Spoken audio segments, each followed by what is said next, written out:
Thank you so much, Sustainable Brands, for inviting me here. And Mr. Kalin, I'm so sorry. This is actually my first time in Bangkok.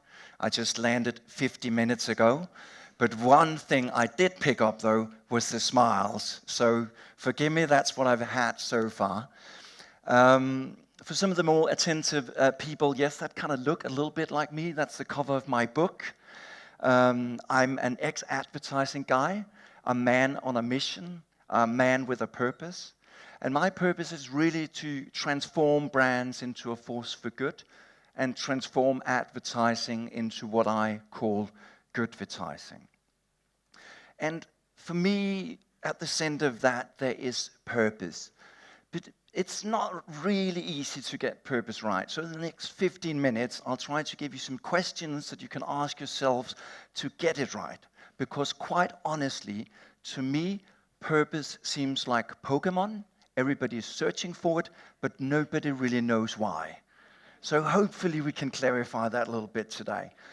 And we're going to start with a bit of a story. And in any story, you have a villain, an enemy, somebody whom you need to fight against.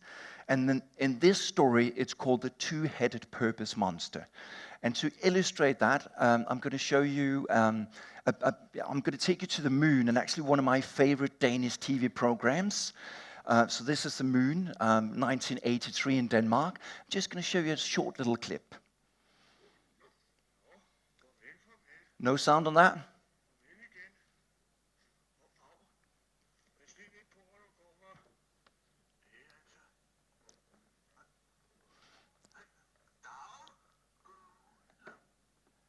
Good, that didn't make a lot of sense, did it? It didn't really make a lot of sense to me when I was a kid, even not an adult. It's not really Danish. And the thing is, when you talk with a two-headed monster, it doesn't really make much sense. And that is essentially the problem, because if you look at it, on the one side here, we have the bull, this strong, powerful animal. Some might recognize it, it's outside the New York Stock Exchange, illustrating profit, strong animal. But over here, we have this little weak lamb that talks about doing good. So we're stuck in this dilemma, and it's really difficult to run a company and run a brand like that. And what Bellator illustrated like Homer Simpson, we probably quite often stand in that little dilemma with the little angel on the one shoulder saying, Thomas, you shouldn't be flying to Bangkok, you're killing the environment. The devil might say, the hot air stewardess on Thai Air, she looks pretty good, maybe you should go. So that's kind of the dilemma you're stuck in. So what I'm trying to advocate for is to put these things together.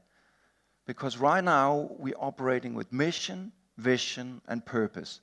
So think about how you have built your structure. Do you have a mission, vision, and purpose, or do you have one single line? Because else, you'll end up kind of like this guy, not knowing what direction you're going to go in. Or like this car, profit, purpose, you're not going to move anywhere. So you need to get that right. So can every brand have a purpose? I don't know. I mean, can a bag of potato chips fight for world peace? So I think it's very important that we talk about these things honestly. And let's just do a little look into some of the purposes that are out there. And the first one you should ask yourself is really, is your purpose embedded in your brand's mission? A very, very good question. Because if it is, you take those three things and you have one single line you can move ahead. It's not a car that tries to drive in two directions. I don't know what we start here, but that's okay. So let's start out with the first little thing here. So this is an example from Exxon Mobil. I'm sure quite a few of you know Exxon Mobil. So this is their statement. They say Exxon Mobil Corporation is committed to being the world's premium petroleum and petrochemical company. To that end, we must continuously achieve superior financial and operating results while adhering to the highest standards of business conduct. Quite a long sentence. I don't know how many of you can remember that one. Yeah? No? The problem with it is you have profit, purpose. And as some of you might have known with the little Exxon scandal unraveling, it seemed like maybe profit did win in this case. Let me show you another one. Saving people money so they can live better. That's what Walmart says. And I actually do really like this little purposeful sentence. You can act on it. You can actually remember it. So that's quite good. And it's also quite a bold, audacious goal. I don't know how many of you have been in a Walmart. Have any of you been in a Walmart? A few of you have. Good. Okay. So there's a whole category of customers called the Walmartians. They look something like this. So there's a lot to work on. There's a lot to work on for Walmart, but I've got to applaud them for trying. We've all seen Michelle Obama join the mission, so that's great. But do ask yourself this simple question. How many of your products and services are aligned with your purpose? So how many of Walmart's products and services are really aligned with that singular purpose of making their customers live better? Very, very important. So I'm going to take you through a lot of two-headed monsters today, and some of them you might recognize when you sit here in the room and feel, maybe I'm a little bit of a two-headed monster. But let's try this one here. It is our goal to synergistically initiate high standards in information in order to continue to assertively revolutionize timely technology for the highest standards. Anybody remember whose purpose this is? A mission statement? No? It's nobody's. I did it in the mission statement generator. So if you're out for buzzwords, that way you can save a lot of money on consultancy fees, just put whatever you like in there, it's done job. But if you're serious about it, beware of the two-headed purpose monsters. This one is a classic. So who's talking? Profit or purpose? The one head a little bit slightly smaller than the other head. It's kind of a classic. So, for example, Toyota, when they launched the Toyota Prius, they had the little head saying doing good and a big head saying let's sell some trucks. Quite a classic one. Or this one, you probably all know that from the stories of Dr. Jekyll and Mr. Hyde, right? So do good in daylight and bad in darkness of the night. Some of you might kind of recognize that little two-headed purpose monster as well. So ask yourself this question, and this is quite a good question to all the branding professionals. Does your brand just leave a positive impression, or does it leave a positive impact? A very important question to ask yourself. This little ugly one, not a good one to look at. Those of you who remember the film Total Recall with Arnold Schwarzenegger might remember this little bad monster. So we all think that everything is going really, really great, and then suddenly we see this little monster. In latest case, probably Volkswagen. We all thought, I actually had so many Volkswagen cases in my book, and suddenly a different monster kind of showed its head. So beware of this little one. It's a tricky fellow. A two-headed monster can also be good. So Clark Kent, because the thing is, way too often I come across companies who have amazing stories to tell, who actually have done their sustainability groundwork really, really well, but they don't talk about it that much. And when they suddenly come out as Superman, people get a little bit confused about it. So make sure that it's a continuous journey. Don't stick your head out as trying to save the world. Make sure that it's a continuous journey. And a last thing I want to talk about when we talk about purpose. So these are two banks, HSBC, you probably very well know, Nordea is a Nordic bank. But if you look at it, those two mission statements are very, very alike. Fulfill the hopes and realize the ambitions. Fulfill your goals and dreams. As a branding guy, it quenches in me. You need to have a purpose that's differentiating, that you can build a differentiated brand on. So let me show you one good example from American Express. I don't know how many of you know the Small Business Saturday. Any of you have seen that campaign? Yeah, there's one down there. It's an amazing campaign. So what American Express did in the middle of the financial crisis was to encourage all Americans to go and shop in the local small businesses one day a year. An amazing and very successful campaign that was even endorsed by the president. I don't know how often you do marketing and sustainability campaigns that's being endorsed by a president. I haven't done one yet, I can tell you that.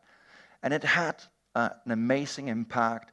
It created more than $5.5 billion in revenue in these small stores, and people discussed it. It was a single-minded, clear idea. These numbers are actually from 2012, so they're probably even better today. So ask yourself this simple question. Is your purpose distinct and differentiating? Make sure your purpose is distinct and differentiating, okay? And I know it's tough, because most of the time, the problem about two-headed purpose monsters is that most of the time, we're ourselves a two-headed purpose monster. I often talk about how marketing is from Mars and sustainability is from Venus. So we're constantly stuck in this little thing. And purpose needs to begin within ourselves. It needs to be anchored within ourselves. And that's not very easy. It's not very easy to create a purposeful business. If you think about it, one place I love to start is also always with the resume. So I get a lot of resumes at the agency. So, you know, people write these things in a resume to procure a challenging position that will effectively utilize my skills and further the objectives of the company. That's a real one from a real resume. Doesn't sound that purposeful to me. And quite honestly, I think it's about time we're honest. Most of us probably just go to work like this fellow, talk about sports and just do enough to keep from getting fired. Probably 90% of us, right? No? So it's difficult to get purpose right. And if you look at it, I see quite a big change happening right now. Starbucks, for me, was, when I started in advertising, probably one of the most purposeful companies out there, I must say. I really applaud the journey they have been on. So this is Howard Schultz on the front cover of Time magazine, because he's done amazing stuff for America. Things like the vets, education. But the thing also is, if we scrutinize them really, and these days they are being scrutinized, they have one issue. At the moment, they pay as much tax as a sausage stall in Austria. In UK, they paid the same tax as a blue-collar worker. How much good are they then really doing? But the most interesting thing is not so much just this, but a new type of business that's emerging. That's really, really interesting. But yeah, just a monster question before that again. Can you measure your impact? And I mean, really. So in the Starbucks example, you know, remember to pay your tax. But anyway, I want to talk about this new amazing business model. So this is Wheelies, and it was started by a Swedish woman called Marie Lacroix. She applied for a job in Starbucks, but didn't get it. She got blue hair. They didn't like that. So she started her own business of coffee bikes. But she sold these coffee bikes, so she empowered young people with a passion for coffee and a passion to start their own business. So everybody could start their own business. And they expanded quite dramatically. And if you look at the mission statement, it's quite challenging to all the big brands here in the room. And the model is quite interesting. Starting at Starbucks takes up $500,000 in start capital. To begin a little bike, $5,000. And I think it's important we talk about this, because these days probably one of the biggest issues we're facing when we talk about sustainability is also the social inequality. And I think this and these types of models really nail it. You have young people who can go to work, who are passionate and who can run their own business. Wheelies have in 2 years expanded into 44 countries, so quite an interesting business model. Good, but let's talk about monsters. And we all know the only way to kind of get monsters out from underneath the bed is daylight. So I think it's important that we are, the next couple of hours here today, talk honestly about these two-headed purpose monsters, because else we won't get it right.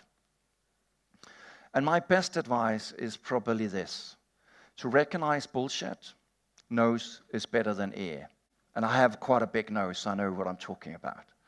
So thank you so much for listening to the Two-Headed Purpose Monster, and do reach out if you have any questions. I'll be around the whole day. Thank you.